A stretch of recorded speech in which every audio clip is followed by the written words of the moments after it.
Oscorp and Spider-Man Far From Home. So, test screenings have been happening now. Obviously, they got an audience test the movie. And a few people have been out there already saying, yeah, all those rumors we heard before are true.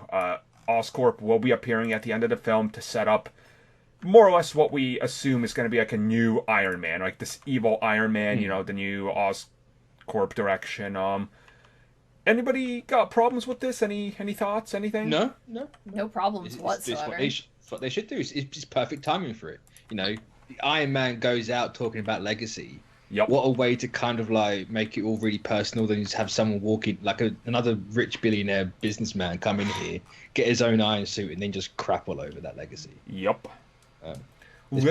Like he literally takes over the thing where Iron Man almost sacrificed his life to, you know, like save New York and everything, and he tries to take that over, and it's like rebrands, you know, how New York is now. It's like it's really genius, you know, to establish him as a scumbag. Yeah, I mean, like, who better than an Osborn to just jack Iron Man's legacy and say, I am Iron Man now, and just be a total jerk to everyone, because who else can step up to him? Yeah. It's like, hey, look, those Avengers are gone now. Here are my Avengers. Like, wouldn't it be something if it's like, I don't know how long after, because they're probably going to do like a little time jump or something, right? Clearly, it's like there's some sort of memorial service or something. They're honoring Stark, and then you just have Oscorp come in and being like, actually, I'm the Iron Man now. It's like, you know, just to piss people off, because they said this movie's going to have a line in a moment that pisses off pretty much everybody watching it. It's like, oh man. And just basically taking a dump on what all the heart and everything that just finally went into everybody at that moment, like having feelings for Iron Man. Even if you hated him, you sat there and you were like, oh wow, like here's this moment that we all have sat there and we're like, now we really like and appreciate everything Tony has done. Oh, here's a jerk who's just gonna sit there and be like, heh, buzz off. Right. Or the scene will be Peter making his own suit, because people for some reason hate Spider-Man for whatever reason. Oh yes, Spider-Man fans hate Spider-Man. Nobody hates Spider-Man more than Spider-Man fans. That's fact. That is fact. Makes his own suit. They hate him because he uses Tony's tech. Which, FYI, that's the big secret that Tony has that's going around the internet right now. Like, it's the fact that the jet has that little lab in it. So. Right. Which we see a classic Iron Spider costume in. That's pretty awesome. Yeah. Like, comic accurate. Which hopefully we don't see it, because no, that thing is garbage. Oh, it looks like, so bad. It'll just sit there and they'll have it be like, oh look, here's some of your prototypes that Stark was looking at, and just kind of like how in Iron Man 1 when he was going through and doing the paint job, there's some of his other classic like paint job looks was in that. So that's how they're gonna sit there and be like, oh look, here's other aspects. Yeah, I wonder if the Karen AI is gonna change. Is it Karen? I thought it was still Friday. No, Friday no, Karen's is his, yeah. Yeah. I forgot about that. I like Karen, because especially like when they had that whole conversation and he is sitting there and being like, Karen's like his psychiatrist, and she's like, so I don't know what I'm doing, but hey. There's a TV spot out where he puts on those glasses and we find out what they actually do. They bring up profiles and people and all that sort of stuff. Yep. Was that the Karen AI or was that Friday? Huh. So I couldn't tell. I haven't seen it. I only watched it once. I mean, maybe it's... I mean, if it's Tony's glasses... It's gotta be Friday. It makes sense it's Friday. Right, yeah. And also, like, looking at Far From Home, right? So by the time the movie's done, we're clearly going to have some sort of semblance of Osborn. He's now, like, King of New York or whatever they're setting up. Like, do you go Green Goblin? Because no. I do not want the Goblin again. Like, I don't want any Goblin ever again. I think you save the Goblin until after Dark Avengers. Because you can always bring Osborn back. Okay, yeah. Like, he's not a one and done, you know. Like, also, if he's doing, like, building up a Dark Avengers thing and he gets, like, all comes crumbling down, have him go mad with the Goblin stuff and just bring it back that way. Bring him, be Hobgoblin. Because I would prefer to see Hobgoblin than Green Goblin. I don't want Green Goblin again because he's been tainted twice already. So, See, Hobgoblin is my ideal choice because he's a completely different character and style of Goblin. But okay, Friday is for Stark, and Peter named his Karen because it didn't have a name. Oh, okay, well, that makes sense. Yeah.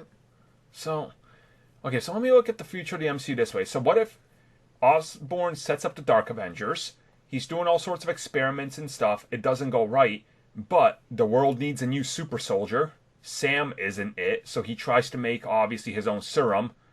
At the downfall of the Avengers, he injects himself.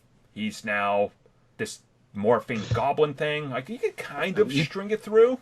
I mean, you can also string that he was like trying multiple ways to get the super serum. You know, like trying to recreate Spider-Man and you know, Cap and a whole bunch of other heroes, and you know, trying to use that as a base for his own Avengers team. Because that's what people forget in the MCU. The Hulk is a direct result of Captain America. Yeah. Like, people always forget that. It's like, no, like Bruce Banner wouldn't be the Hulk if he wasn't trying to recreate the serum here. So, I feel like they could probably do something like that. Just, well, there's this thing Feige says, like I think it was like Reddit AMA where he said like yes to the Mandarin coming back. Yep.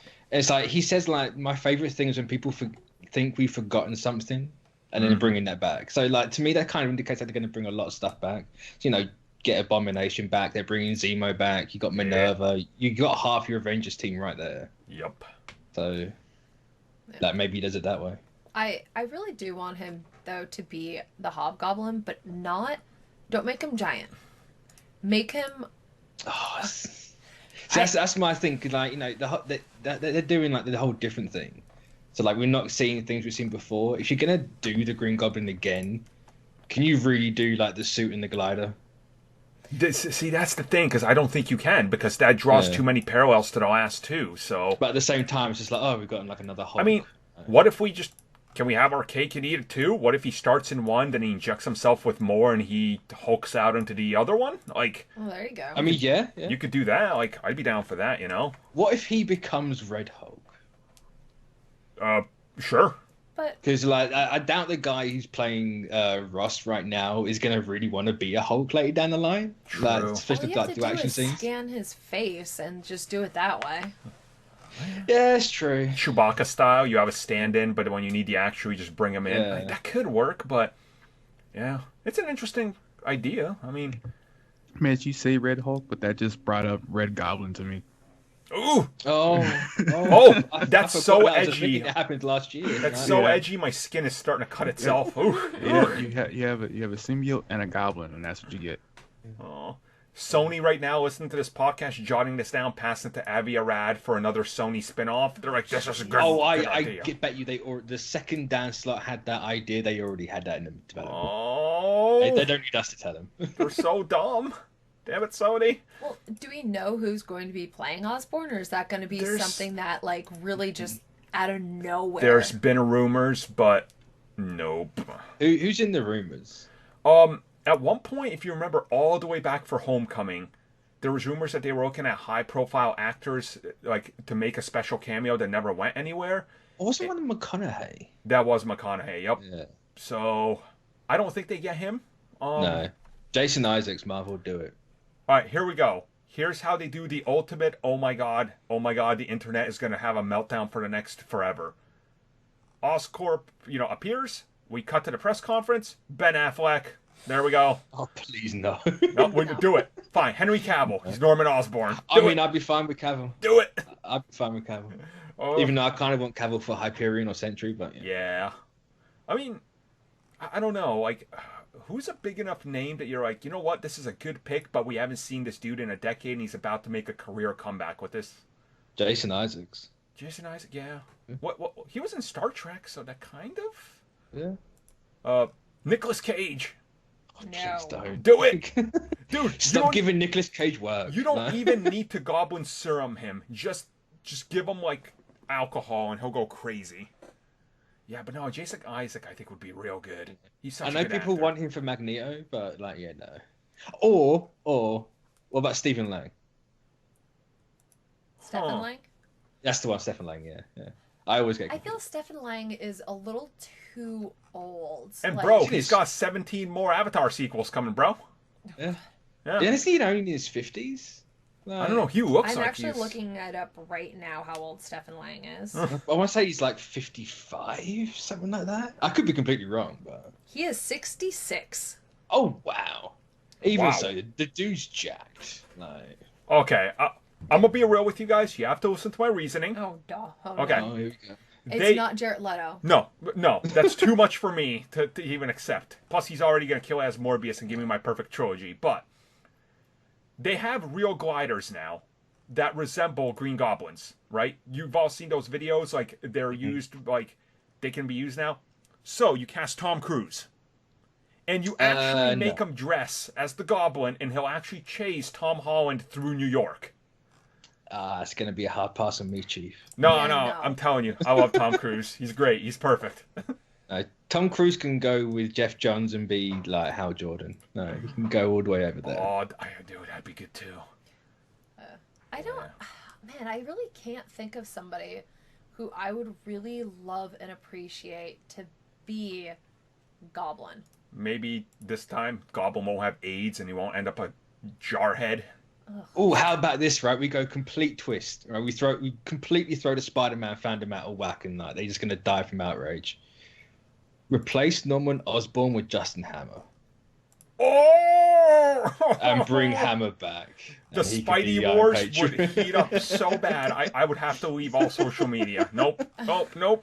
Oh, Jesus. Let's just have him come back and be that role. I wouldn't mind it if Justin Hammer is like his advisor. And he's like, hey, he's going to advise me on my tech. That would actually make a good sense for, like... So would Osborn have Justin Hammer as an advisor? No. Why not? Is Osborn that dumb? No. Yes. No, he's fixed his tech. That reminds me, is it true with the rumor that Tobey Maguire is going to have a cameo? No. Because I keep seeing it. I keep seeing it on Twitter. It's like, he's coming back. He's coming back. Look, it's the same people, no doubt, that did the whole, oh, look, Google says Wolverine's an Endgame. It's like, yeah, you can edit that. Like, look. Like, move along. Look, here's the thing.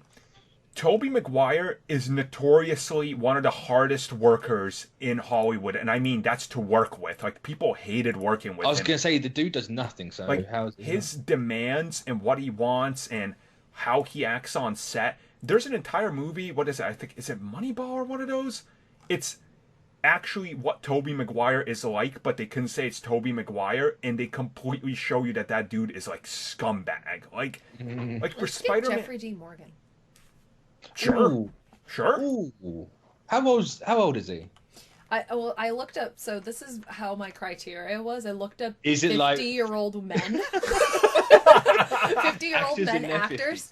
He was 53.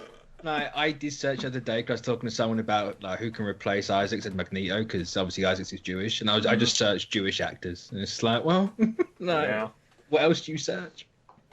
Like, because from what I've heard, especially kind of going off of your, Tobey Maguire's a jerk to deal with, like, everything that I've heard with him, he sat there at Rhode Island Comic Con, Jeffrey D. Morgan, stayed 8 hours and signed 1 million freaking baseball bats because he loves and cares for his fans. And those are the type of people Marvel really wants, like, under their belt. He had a good PR. So... like, I would love to see him because he's played a psychopath because of Walking Dead.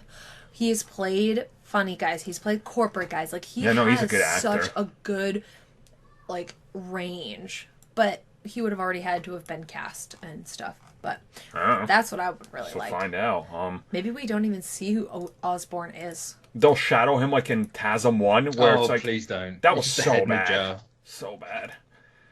So I guess we'll talk more about Osborn probably in about a month when the movie's out officially in a month.